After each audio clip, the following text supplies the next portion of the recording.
María, cuidado.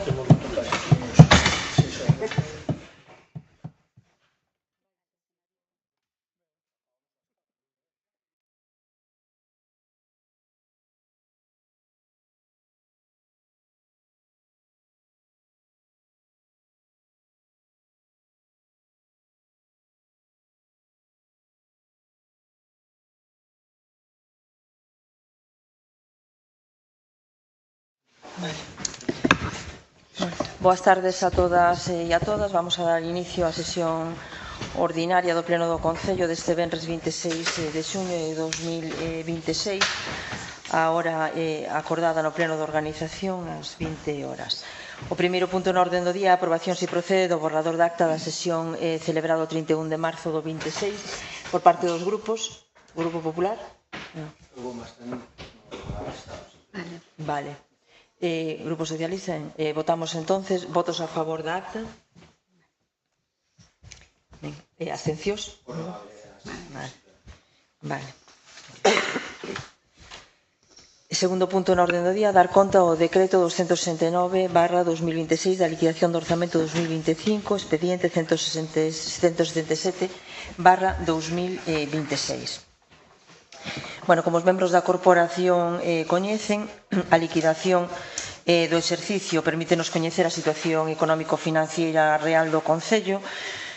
Todos os membros deste pleno saben que o orzamento é unha previsión, pero que a liquidación é unha radiografía da situación económica financiera, que nos mostra o grado de execución dos ingresos e dos gastos, o resultado orzamentario, tamén o remanente de tesourería, o nivel de envedamento e o cumprimento dos obxectivos de estabilidade e regla de gasto. Por lo tanto, isto nos permite avaliar como se xestionaron estos fondos e a capacidade económica que ten o Concello. Dos datos desta liquidación extraen tamén varias conclusións, pero primeiro os datos que serían. Primeiro dato, as operacións correntes presentan un comportamento moi positivo. Está na documentación que se asunta. Os dereitos recoñecidos netos ascenden a 6.965.627,83 e as obrigas recoñecidas netas a 5.743.472 euros. Eso nos dá unha diferencia positiva de 1.222.000 euros. Outro dato tamén relevante, as operacións de capital, lóxicamente, presentan déficit en casi 700.000 euros, e o que significa é que o Concello realizou un importante esforzo inversor, 1.331.808,70 euros de gasto en inversións, con unha aportación, como decía, de 695.013 euros. O terceiro dato importante tamén é que as operacións correntes e os investimentos suman 7.602.423,48 euros no capítulo de ingresos e 7.075.281 euros en gastos. Eso significa un resultado positivo de 527.141 euros. Outro dato importante é tamén o resultado orzamentario de exercicio despois de realizados os axustes pertinentes ascende a 407.237,76 euros.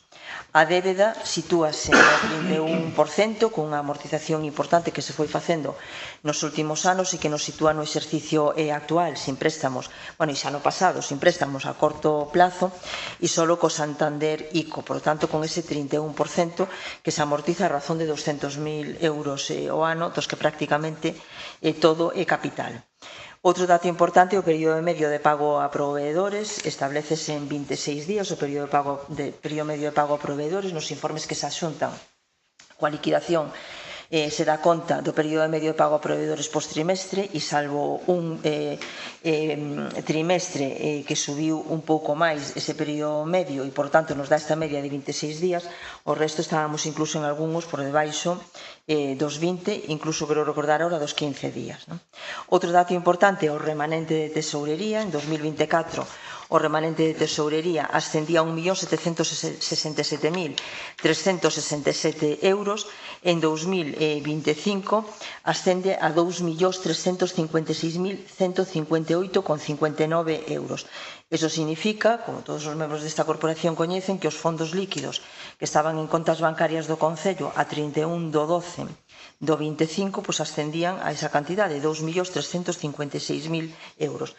Dos que é verdad que hai que explicar que 800.000 euros prácticamente se corresponden co plan de sostibilidade turística, porque estaba pendiente aínda do plan de sostibilidade turística, e, por tanto, desos 2.356.000 se corresponden a unha financiación dun programa que ten esa financiación afectada por ese importe pendiente e que ao longo deste mes de xullo se acabará de xustificar na súa totalidade. Outro dato tamén para dar conta, tal como se explica nos informes de Secretaría e de Intervención, se incrementaron a 31/12 as obrigas pendientes de pago con respecto ao 2024. Isto ten que ver con unha situación que se deu en este ano 2025 con facturas que se registraron no Concello xusto ao final do exercicio, que se fixo un esforzo importante porque quedaran todas recoñecidas ao peche do exercicio, inda que non dera tempo material de poder facer o pago, pero sí que quedaran recoñecidas. Desas hai 16.000 euros que non foi posible que quedaran recoñecidas, que están na partida 413, porque foron entregadas nos 29, 30, e xa o 30 ni siquiera estaba o personal traballando aquí. Todas as facturas foron pagadas xa no mes de xaneiro e, por tanto, esa explicación que ten ese incremento, como se explica tamén en esos informes. Como conclusión, xa para acabar, porque é certo que este debate se dará con motivo da aprobación ou do debate e da aprobación da conta xeral, decir únicamente que como conclusión destos datos que traemos aquí en esta liquidación, o que se extrae que o Concello de Allariz é unha xestión económica rigurosa e solvente, que os datos avalan este rigor e esta solvencia, que o Concello ten un equilibrio financiero que lle permite acometer os seus gastos correntes cos seus ingresos correntes. Ese é un dato extraordinario para as contas municipais e que ao mesmo tempo nos permite ter liquidez suficiente tamén para incrementar a nosa capacidade de prestar servicios e acometer novos investimentos. En cuanto á regla de gasto, decir que en este exercicio 2025 non se cumpre a regla de gasto, non se cumpre como consecuencia do incremento da execución dos gastos e dos investimentos, e que, tal e como acabo de explicar, non se corresponde con unha situación económica complicada, senón todo o contrario. O Concello tuvo máis capacidade para poder acometer os servicios e os investimentos que se realizaron durante o 2025, e iso significa que o gasto que fixo superou o 3,4% que estaba fixado para o exercicio 2025. Cando se dá esta situación, os concellos o que teñen que facer é aprobar un plan económico financiero, cuestión esperpéntica, por non chamarlle de outra maneira, porque cando un concello ten as contas que ten o Concello de Allariz, que é incumprimento da regla de gasto, porque gastas porque o tes e porque ingresaches esos cartos para poder gastalos, que teñas que facer un plan económico financiero, resulta un pouco absurdo. A día de hoxe, tal e como se reflexa tamén nos informes, non é necesario facer ese plan económico financiero. Foi xa validado no Congreso o Decreto Lei 13/2026 e, por lo tanto, aqueles concellos que temos unha situación económica boa, unha saúde financiera boa, como hizo o Real Decreto, e que, por tanto, cumplimos os requisitos que veñen fixados en ese Real Decreto e que teñen que ver coa estabilidade, que teñen que ver co período medio de pago a proveedores, etc. Non temos a obriga de facer plan económico financiero, porque para estes concellos de boa saúde financiera establecese unha flexibilidade que nos permite poder facer uso dos remanentes e ao mesmo tempo non ter que aprobar un plan económico financiero. Isto sí, a grosso modo, son as cifras da liquidación do orzamento de 2025, que, como decía antes, teremos a oportunidade de debatir ca conta xeral e que, como decía ao principio, nos consideramos que son un resultado importante e que confirma un pouco esa tendencia deste Concello en hai uns anos xa, ese equilibrio económico financiero que nos permite ter un Concello ahora mismo saneado, cos seus pagos ao día e con unha capacidade para poder manter os seus servicios e facer os seus investimentos que ahora mismo vai en aumento. Como este é un punto de dar conta, pasamos entonces ao terceiro punto, dar conta aos decretos do 122 ao 200. Un detalle. Non é un debate. Non, xa sei, pero é unha posible corrección dun dato numérico que, bueno, estimo que se podría facer para que quedase mellor. En relacionado, non é tema de debate, co informe sobre estabilidade, regra de gasto e límite de débeda. Hai un punto que o falta cantidade. Non, o cumprimento do límite de débeda, que o tanto por cento de endebedamento ponse 0,31% e o 31,6%. Son dúas cuestións. Que aparece aquí e aparece repetido por e despois en exclusións, porque isto sería tanto por un, se se pone tanto por cento. Sí, pero bueno, sí, eso xa se vai facer a corrección. Ainda que non hai problema, porque cúmplese sen problema. Porque falta unha línea a cantidade, aquí ascende a, e aparece sí que aquí, pero non aparece aquí, e despois aparece o doble signo de porcentaxe aquí, que está aquí marcado, que o por 0,31 xa non debe marcar o porcentaxe. Sí, pero eso xa está marcado para facer as correccións.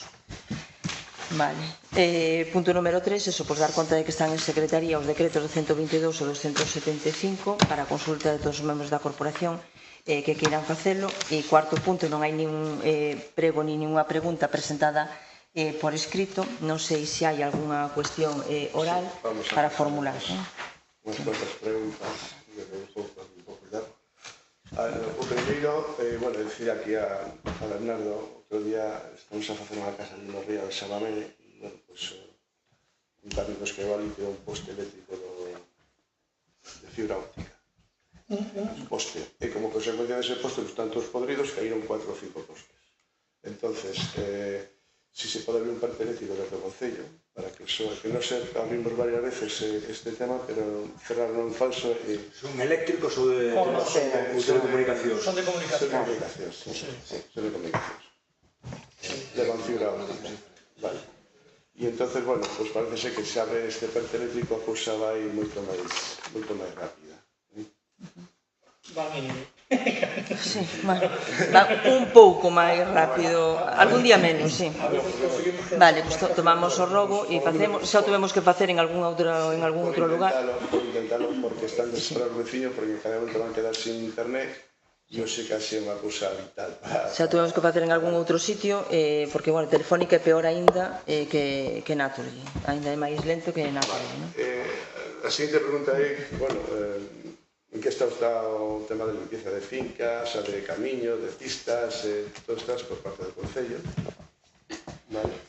Vale, bueno, vamos a ver, aí, no que ten que ver coa limpeza de camiños e de fincas, xa leva meses traballando os 2 tractores que temos agora mesmo, que van empezando, como todo o mundo sabe, pois con 2 criterios. Un deles, bueno, pois por unha parroquia, hasta que non se acabe esa parroquia non pasa a seguinte, para non andar circulando co tractor e facer máis kilómetros dos necesarios, ser máis operativos, pero tamén ao mesmo tempo se aplica un criterio que ten que ver coas festividades que hai nas diferentes parroquias e, por tanto, en algúns casos se acelera, por exemplo, Santa Mariña, que había festividades, se acelera o desbrozado ali porque tiñan festividades tamén. Entonces procuramos ir compaxinando, bueno, pois eses 2 criterios para facer ese traballo. Aí no convenio que estaba firmado con SEAGA meteuse a concentración parcelaria, que creo que xa está rematada, non, Bernardo? Creo que está. Non está ainda. No, a ver, aí falta... Está sin facer. Non, sin facer non. No, a parte que quedamos nos en facer está feito. O que faltan son os 12 km de pistas de SEAGA que metimos, que SEAGA confirmou que iba a vir facer e que efectivamente todavía non apareceu. É máis, dentro dese convenio, bueno, dentro dese convenio de biomasa que se asinou este ano novamente coa Consellería e con SEAGA, meteuse tamén o que se chama unha ZAPLU, que, bueno, nos en Allariz non temos zonas, ninguna parroquia de alto risco declarada, e, polo tanto, este ano incorporábase como novidade a posibilidade de decretar unha zona do Concello como ZAPLU, que son as zonas que nós entendamos que teñen máis risco, non? E aí a propia Xunta, a través de SEAGA, executaría 10 hectáreas da franja secundaria. Neste caso, o criterio acertado ou equivocado que fun eu que determinou foi toda a zona, para que nos entendamos, da estrada que sube cara a Cardana Chama, á esquerda, hasta Santa Bade, porque aí foi onde os últimos anos tuvemos problemas é unha zona que non hai acceso por a parte atrás dos povos, non? Estamos falando de Queixo de Queiroás, estamos falando de Taín, as Bouzas, todo eso. Eso decretouse por parte do Concello. Tiñamos que ter un respaldo do Distrito Forestal, é dicir, que o Distrito Forestal entendera se eso era así tamén, que será unha zona de posible risco de lume, e fíxose. O sea, o Distrito Forestal respaldou a nosa proposta, eso trasladouse á Xunta, decía a Xunta que só o 30% dos concellos o fixéramos en tempo e forma antes do 30 de marzo, o que pasa que a pesar de ser un deses 30% de concellos que o fixemos, non volvimos ter noticia da Xunta para nada. E entón estamos aí á espera deso. Despois, por outra banda, a través de outro convenio que se asina ca Xunta, que se solicita persoal para a limpeza, o que antes era o Pro Rural, que ahora xa non me acordo nin que nome lle puxeron, un nome curioso, fixeronse a contratación de 3 persoas para o desbroce, que están traballando en desbroce, e un técnico. Ese técnico empezou fai un poquinho tempo, é verdade, xusto na festa do Boi, pero está traballando, facendo un pouco a labor que facíamos antes, Policía Local Museu, visita de fincas e tal.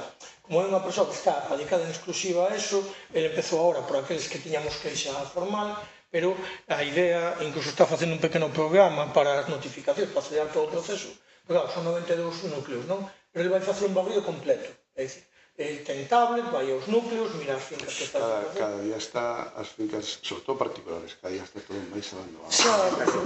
Pero esa problemática é algo que, bueno, na Diputación temos discutido muitísimo, e despois, sí que se ten feito un traballo este inverno, considero que importante, de paso de bulldozer, vale?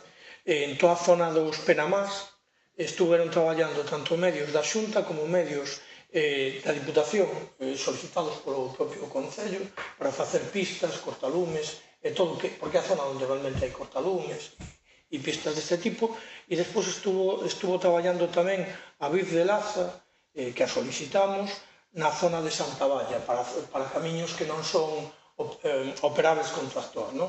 E como dicía a alcaldesa, temos 2 tractores funcionando prácticamente todo o ano, un tractor máis grande que o que fai todas as pistas, os 90 e pico kilómetros de pistas que temos asfaltadas, máis a representación parcelaria que facemos nós, e despois outro tractor máis pequeno que é para camiños máis estreitos, e están traballando a pleno rendimento. Bueno, eu, nos 22 anos que levo vindo na aldea, que eu vivo na aldea, é a primeira vez que o Concello limpa que son os núcleos. Bueno, se meten nos núcleos e limpa un poquinho todo eso.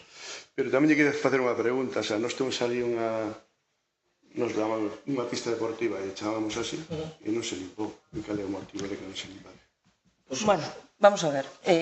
Primeiro, isto é un apartado de robos e preguntas, non de consultas particulares, pero vamos a ver. Con respecto á pista deportiva, a pista deportiva non foi solicitada por este Concello, foi solicitada pola Asociación de Veciños en un acordo no que non participamos nós para nada coa Diputación no seu momento, non? No que se iba a facer cargo a Asociación de Veciños, porque a nós ni nos pediu ni arte ni parte no tema, non? Non sabíamos que isto acabaría sucedendo. Despois chegaría un momento que a Asociación acordou con José Manuel Baltar no seu momento aquelo, sin que o Concello estuvera polo medio para nada e deixando a marxen de todo ao Concello, e que despois pasaría algo como isto, non? Entonces, bueno, aí, cando foi, nós non tiñamos ningún problema por facer a aportación de terreos, pero quedou claro en aquel momento que iba a manterse por parte da Asociación de Veciños, ou polo menos eso é o que se nos trasladou sempre, e é a primeira vez, ahora este ano, cando se nos dice que faga o Concello mantemento, non? Dunhas instalacións que eu creo que quedaron defectuosas, que teñen charcos de auga, e que o Concello, ahora que se nos dice a nós que asumamos eso, pois é máis que cuestionable, que nos teníamos que ir a asumir os defectos de algo no que non participamos para nada, non?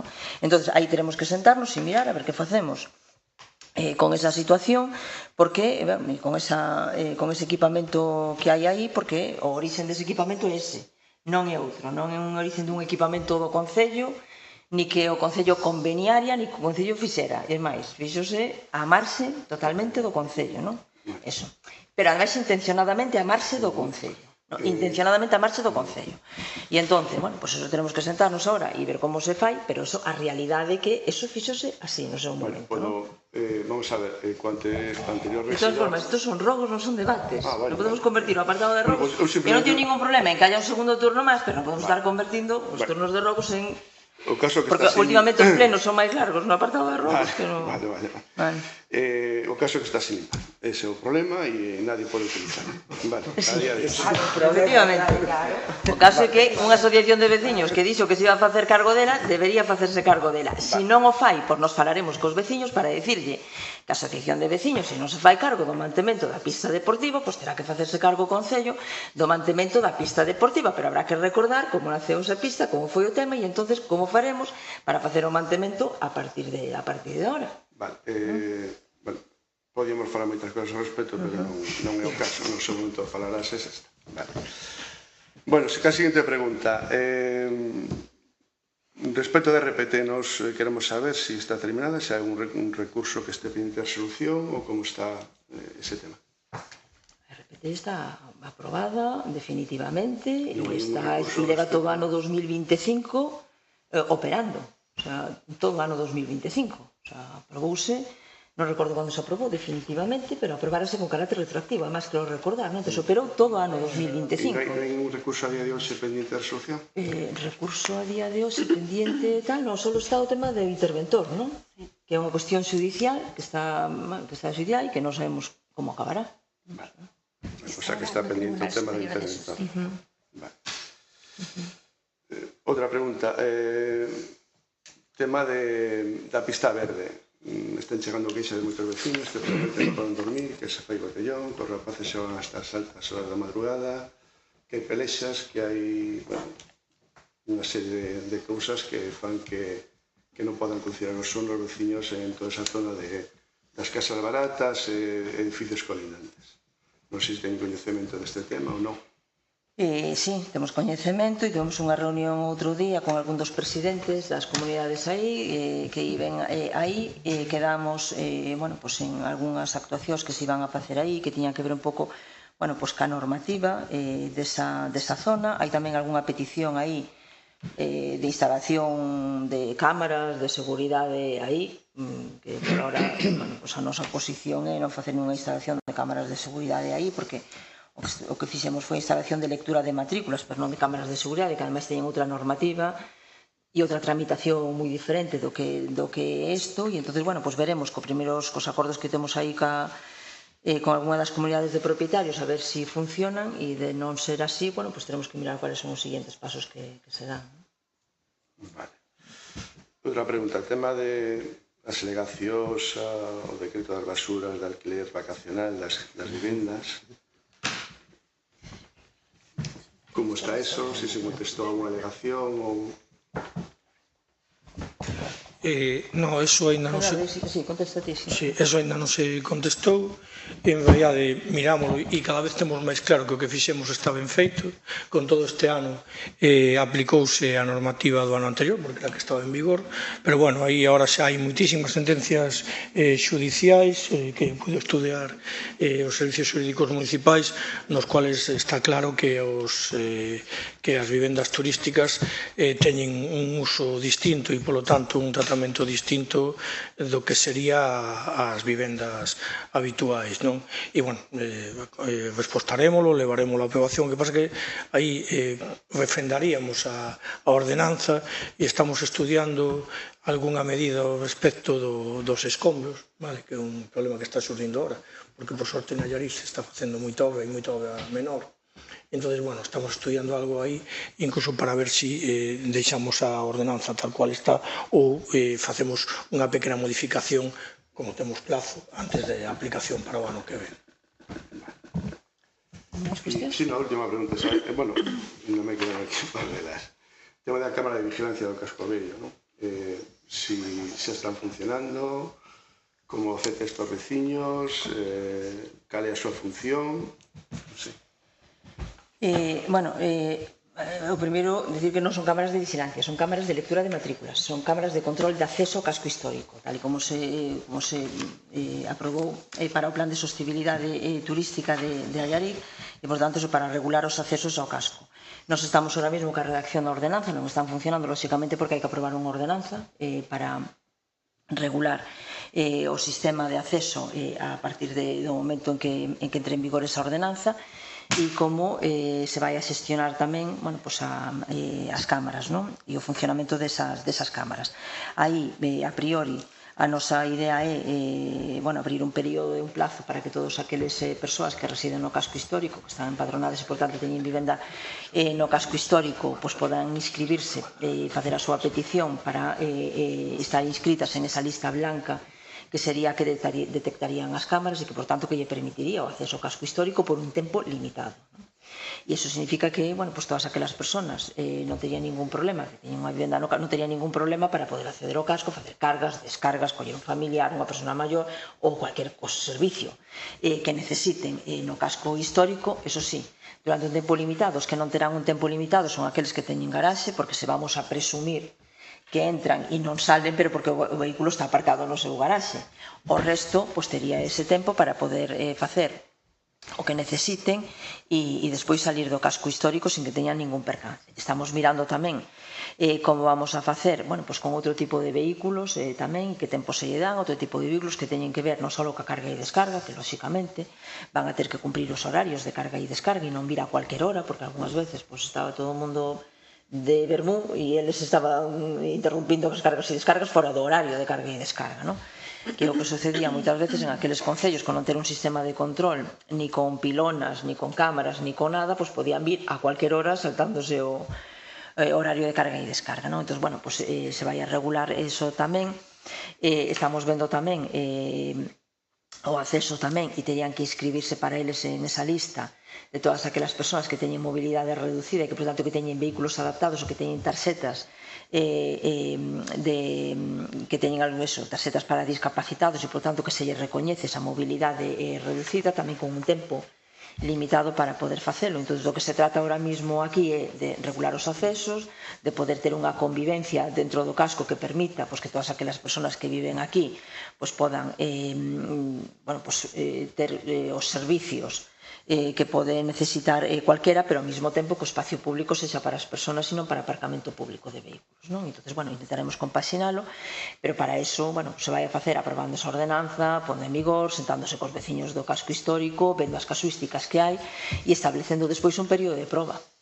Lóxicamente, aí vamos a facer un período de proba no que, aquelas matrículas indebidas que circulan por o casco que se detectan, inicialmente non habrá sanción, se mandará únicamente unha notificación dicindo que se detectou ese acceso inadecuado ao casco histórico, pero e aí iremos testando ese funcionamento e despois sí, que xa unha vez que se teste ese funcionamento, comentar de que xa están funcionando, pois se fará. É verdad que en cuanto se empezaron a instalar, hai xente que xa pensa que en cuanto se empezan a instalar xa empezan a funcionar no momento, e aínda que se fixo unha comunicación pública dicindo que non era así, o positivo deso é que xa tuvo un efecto disuasorio. O positivo deso é que só a instalación delas xa tuvo un efecto disuasorio, non? E agora, intentaremos apurar ese traballo e esa ordenanza, e é verdad que no que é a parte nosa de ordenanza e demais estamos procurando apuralo, e aos veciños procuraremos darlle máis marxen de tempo para poder facer esa xestión sin problema. Se me permites un apuntamento a raíz do que comentaba o voceiro do Partido Popular, eso, o de que estaban funcionando é porque chegaron sancións. Pero as sancións chegaron porque a Guardia Civil de Tráfico, en uso das súas atribucións durante o período de tardes, noites e mañás, fines de semana, tanto na estación de autobuses como en casco histórico, puxeron sancións ben postas, por outro lado, porque eran vehículos que efectivamente estaban mal estacionados. E entón, cando chegou a sanción, pero non era por as cámaras, era porque estaban mal estacionados, e en algún caso a Policía Local xa ten postos sancións tamén, porque non debían estar estes vehículos. Está ben. Pois hai dos preguntas máis que me quedan aquí. Como está a tramitación de ferias, alegacións e os informes sectoriais a día de hoxe? As informes sectoriais estamos á espera. Agora mesmo nos temos todo remitido e, por lo tanto, nos que estamos agora á espera de que nos cheguen esos informes sectoriais para poder, en función dos informes sectoriais e das alegacións que hai presentadas, ver, porque é verdad que hai algunha alegación que pode haber lugar ou non a ter en función dos informes sectoriais tamén que haxe. Entón, ahora contrastaremos todo en cuanto cheguen os informes sectoriais e convocaremos unha nova reunión unha vez que cheguen os informes cos grupos para facer como fixemos con anterioridade, dar a coñecer non só os informes sectoriais, sino tamén cual é a posición do Concello tamén e poder falalo así con respecto ás alegacións que hai. Vale, e por último, si xa se adjudicou o estudio económico-financiero do Servicio de Augas, si sabe a quen se adjudicou no caso que se adjudicara. Bueno, aí, por fin, firmouse todo co Concello de Taboadela, o Concello de Taboadela levou a pleno xa todo. Aí tiveron cambio de secretaría e entonces eso permitiu agilizar así aí máis o tema e agora o que estamos é eso, temos as varias empresas xa para remitirlle a invitación e eu creo que estaba pendiente xa para enviar a semana que ven para facer a contratación, sí. Pois para a nosa parte. Relacionado co tema do PERI, reitero o ofrecemento para colaborar coa Oficina de la Habitación no momento que se retome a marcha do PERI. Perfecto, pues moitas gracias. Por parte do Partido Socialista? Sí, grazas. Boa tarde a todos e a todas. Vamos a ver, veño de dar unha volta por Folgoso, Coira, vexo que está todo parcheado por esa zona, pero ao chegar a Vilar de Flores, entre o tramo que vai, supoño que xa saben do tema, ata Buín, hai unhas fochancas que non son fochancas, son piscinas. Iso é terrible. Que pode romper unha roda, pode... En fin, entón, se teñen empresado en breve a cometer a obra ou... E despois, outra cosa que pasa é que no tramo que vai de Vilar de Flores a San Breixo hai un salgueiro que está atravesando a pequena estrada que está quedando tamén, porque está toda invadida de fentos dun lado do outro, invadindo a calzada. E xa unha ponla escachou e rompeu e pasou por outro lado, está enganchada das árboles do outro lado. Entón, a ver se poidera mirar. Vale, ben, vamos a ver, nós temos adxudicados xa tanto o asfaltado de Vilar de Flores como o resto dos asfaltados que se van a facer no Concello, non? O problema desto non é tanto que non estén previstos, sino a disponibilidade das empresas para ir a facelo, non? Por fin, a semana pasada a empresa que ten adxudicada as obras nos confirmou que o LUNS empeza a traer a maquinaria para aquí. Nós temos previsto empezar xa por Vilar de Flores, porque a que ten un estado peor, desde a ponte da autovía hacia Vilar de Flores, a outra parte non, pero desa parte é a que peor está, entonces empezaremos por ali. Nos o que dixemos é que as máquinas que as levara xa inicialmente para ali, para empezar por esa zona de aí, e aí, bueno, pues son innumerables aí, ahora mismo podría dar de carretilla todos os asfaltados, ou casi todos os asfaltados que se van a facer. Entonces o que estuvo facendo era un parcheo ahora mismo, en algúns sitios un parcheo rápido ahora para solventar o tema, porque a empresa non daba habido. En aquelas que se vai a asfaltar integralmente, pois se fixo así máis rápido, así solo máis gordo no que ten que ver co parcheo, pero bueno, confiamos en que efectivamente a empresa cumpla. A semana que ven o LUNS empeza a traer a maquinaria para aquí e a semana que ven estemos xa parcheando, asfaltando. Aí, aparte do que temos, dos asfaltados que temos metidos no Cooperó, dos asfaltados que están no plan de camiños, hai un listado de asfaltados tamén que se van a facer con fondos propios íntegramente con fondos propios do Concello, e que tamén se falou xa ca empresa para ver eso, pois en función de ir empezando cos mesmos criterios que facemos ou con criterios parecidos ao que facemos o desbroce, que é empezar por aqueles lugares que están peor, pero, bueno, ao mesmo tempo tamén intentar non estar saltando entre parroquias para non ter que ter tanto traslado de maquinaria. De todas formas, os asfaltados son das obras máis rápidas que hai, o sea, é verdad que os asfaltados é unha obra rápida, pero, bueno, ahora mismo temos serias dificultades para encontrar empresas. O problema fundamental que temos agora para todo en xeral son as empresas. Si tardamos en licitar os asfaltados, que nos podíamos ter os licitados xa no mes de abril, e si tardamos é porque de todas as empresas que consultábamos ningunha nos daba ni plazo, ni tempo, ni nos confirmaba si podía.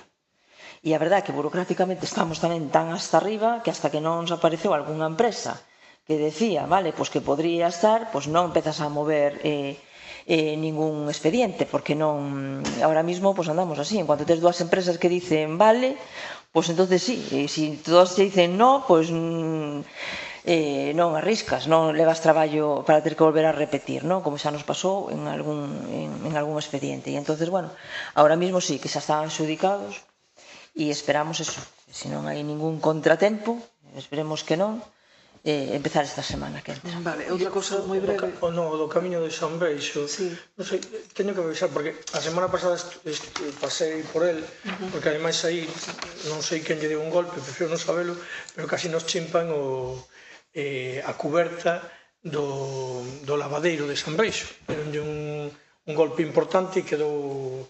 xa se foi a ver... Sí, bueno, porque xa está ben, porque fomos a apuntalalo e esta semana xa se restaurou, xa se volveu a poñer no seu sitio porque estaba perigoso de caer.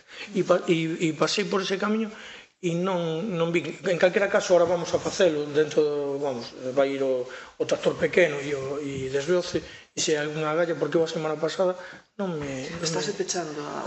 Sí, non, porque é moi estreito. É que aí hai un tramo que o camión grande non entra. O tractor grande, perdón, non entra. E entonces aí se fai unhas veces hasta donde non entra e despois ten que ir ao pequeno a facer ese tramo porque o tractor grande non entra. Non entra porque abrir o brazo para tal non dá, o sea, con o tamaño que ten non dá para... Teño que ver o do Salgueiro, así todo. O do Salgueiro, sí, porque pode caer riba de calquera, vamos a pasar por abaixo. E despois unha cousa xa breve, en Cundías, o vial da Lamalonga, na entrada do pobo, caeu un muro de contención do vial.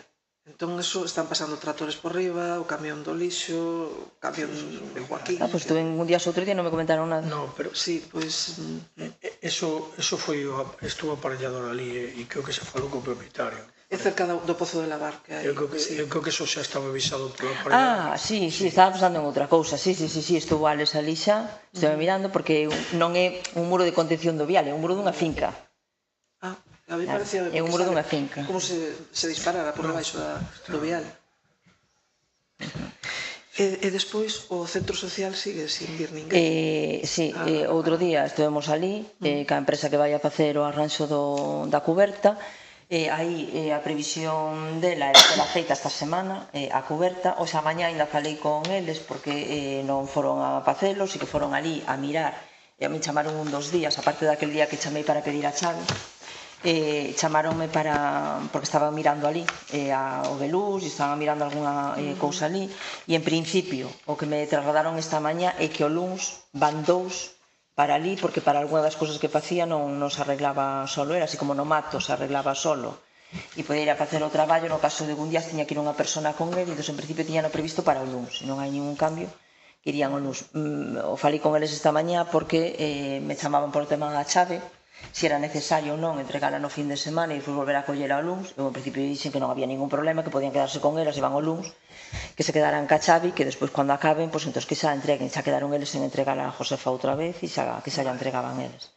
Entón, en principio, se non hai nada que se complique, irían o luns para ali o 2. Ben, o de Vilar de Flores entón quedaría para o luns tamén, en principio. O de Vilar de Flores traen a maquinaria para aquí, eu espero que traen a maquinaria e que se empece. Porque eles decían tamén que si podían que traerían maquinaria xa o venres para aquí, a mí non me chamaron, igual dou por feito que non a trouxeron, porque non chamaron para... Non, ali non está. Non chamaron, entón dou por feito que non a trouxeron. Dicían que se lle daba tempo que traerían a maquinaria xa para que quedara aquí xa para o fin de semana. Entonces, aí hai unha parte, eso, bueno, pues que aí se vai a facer non só o asfaltado do vial que sube, sino tamén o interior do núcleo, que tamén se vai a facer. O ano pasado, fai 2 anos, xa non recordo, fixemos unha parte do interior do núcleo e ora facíamos o restante, e ora vamos a facer ben o restante. Entón, aí quedaría tanto o acceso como o interior do núcleo. A parte, cando chegas a Vilar de Flores, antes de entrar ao pobo, hai como un ramal, non? Sí, fixos aí unha circunvalación aí. Son pedras como puños, que eso dispara, o sea, se pasas con a roda por riba, podes darlle outro coche. Sí, pois aí van as dúas cousas, tanto o interior como o acceso. Algúna cuestión máis? Non, nada máis, grazas. Bueno, pois se non hai, entendo que por parte do Grupo Municipal do BNG non hai ninguna pregunta, ninguna rogo, así que Se non hai máis cuestións, pois levantamos a sesión sendo as 20:40 e con unha cuestión antes de rematar, que xa me olvidaba, que estaba indicando aquí María, e que esta mañá tuvemos un minuto de silencio por os graves terremoto de Venezuela, e que se acordou na FEGAN que todos os concellos tuéramos un minuto de silencio, pero aproveitando que temos pleno ahora, pensamos tamén que sería positivo que constara no pleno por unanimidade de todos os grupos o noso apoio, a nosa solidaridade co pobo de Venezuela, transmitir a toda a comunidade de Allariz, de venezolanos en Allariz, que estiveron tamén hoxe a mañá aquí en ese minuto de silencio, e os que non puderon vir, o noso cariño, o noso apoio, que no menor tempo posible se rescate a todas as persoas que sexa posible con vida, e as que non o sexa, polo menos que as familias podan recuperar os seus corpos e que se restablezca o antes posible unha normalidade que, por desgracia, para todos que sufriron unha traxedia como esta, vai a ser difícil en moito tempo que se restableza, pero en todo caso, facer chegar o noso apoio, o noso cariño e a nosa solidaridade. Entendo que por unanimidade de todos os grupos que conste en acta desta forma. Se non hai máis cuestións, entonces levantamos o pleno sendo as 20:41 horas.